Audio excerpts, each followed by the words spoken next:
So long as I can hear their voice, like it doesn't matter so much to me. I hope people think it's okay that I write movies about women.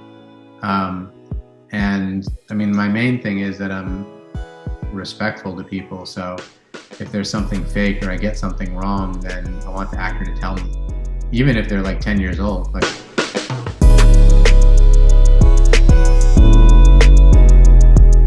hi, Jen. Hi. Thank you so much for your time. A pleasure to talk to you. Thank you.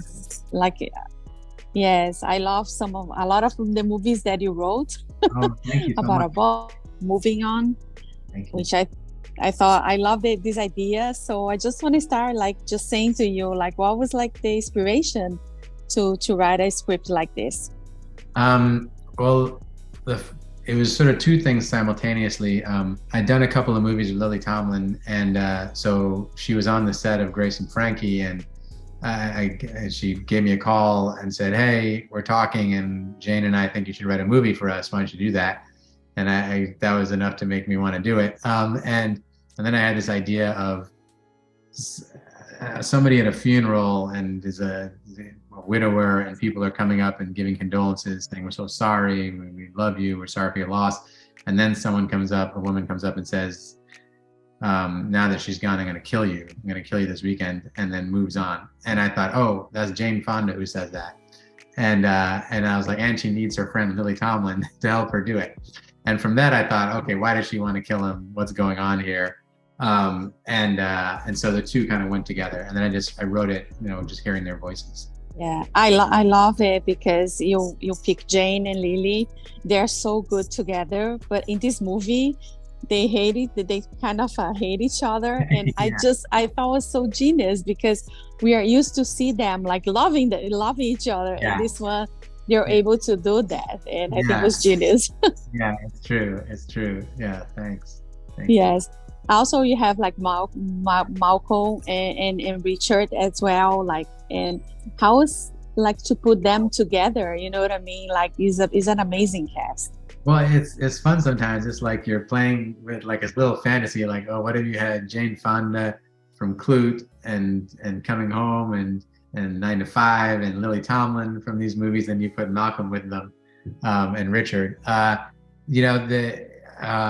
The Malcolm very famously he was in Clockwork Orange, where he plays a real villain, and I felt like that would be a good thing to have in the back of your head. Oh, this person might seem charming, but they've done something terrible. And Jane Fonda had not met Malcolm before doing the movie, and she had that image of him from Clockwork Orange, and she didn't want to meet him, like, because she knew she'd like him. And she said, "Okay, Paul, please keep us apart." So the first few days, they didn't talk to each other. I said to Malcolm, "Is it okay? Jane wants to be over here, you be over here," so that she could keep this image in his head, in her head. And then finally, I think he started to feel bad, and then she came up and gave him a big hug one day, and they became friendly. But and then Richard plays Jane's ex-husband in the movie, and he was famously played Shaft, but he's like really lovely and graceful person, and I really loved the idea of these two being a couple, and having been a couple that were married in the 70s when not everybody was okay with the idea of an interracial marriage. And so, yeah, it was a lot of fun. Yes, I also like a lot of your movies. All your movies, they have like the it's a comedy, but at the same time you have like these dark moments. How did you balance that on your scripts? Yeah, sometimes people ask how you keep the balance between the comedy and the drama. I'm finally admitting to myself that I don't keep a balance. I just put the both in. Um, I think that so long as the characters don't know that they're in a comedy, it's okay for it to be as funny as, I mean, the actors, the characters don't know they're in a comedy. And, Yeah.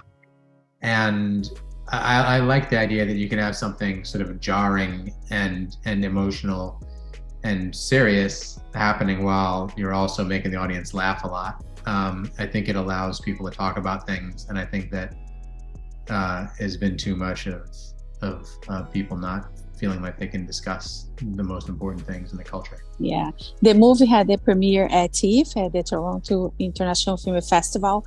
How was that for you? Like, how was like, because I know that people like receive the movie really well over there. I mean, it was terrifying. You know, every time I make a movie and then it's when I'm going to show it for the first time, I feel like, oh, there's been a terrible mistake. I didn't like, I just did this for me and the actors.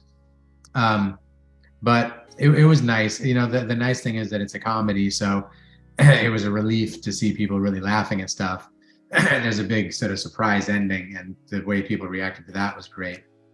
Yeah, it was. And I've gotten to see it in a few other big screenings since then, so it's fun. Yeah, it's fun. And putting this project together, what was your biggest challenge? Yeah, the biggest challenge was, in a way, that we were filming during COVID, and so it just takes a lot of the budget goes towards protecting people from getting COVID. And then timing wise, Grace and Frankie was happening. It was their last season, and oh God, poor Jana and Lily. I had to start shooting like 2 weeks after they wrapped Grace and Frankie.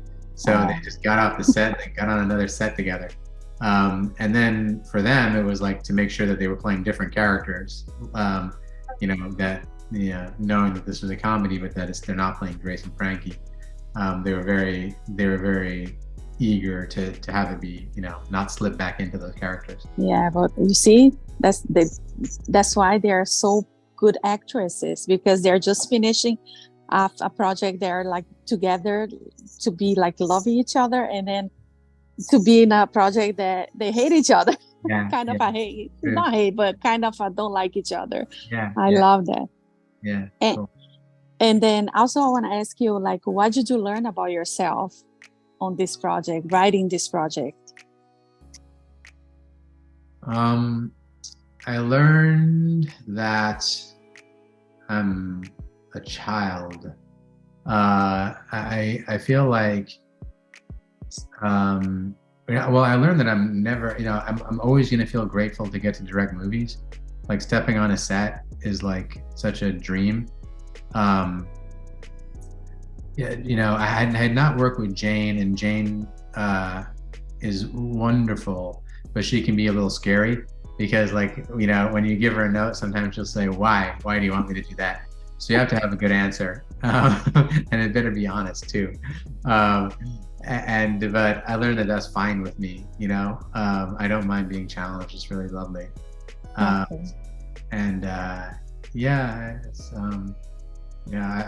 always feel like I'm lucky to get the direct movies.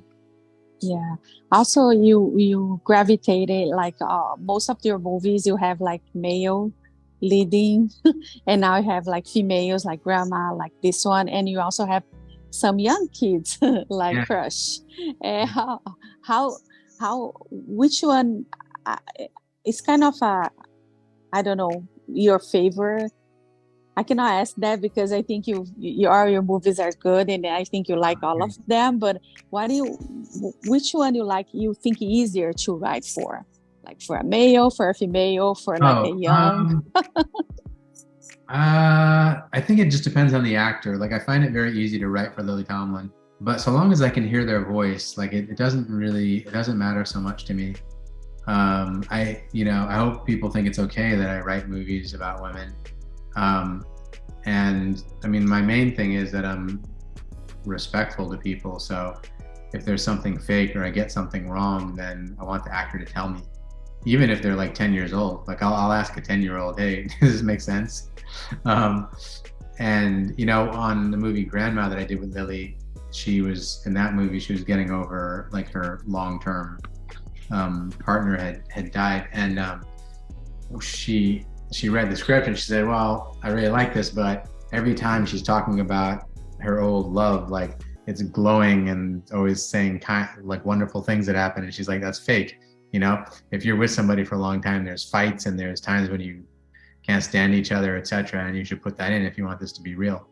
So I learn things every time about about how to write well. Yeah, but that's good. I appreciate. That's why I like your movies, because I think you listen to them, to the real voice. You know, sometimes when you write about someone else, it's kind of it's difficult, you know. But I love that. Thanks.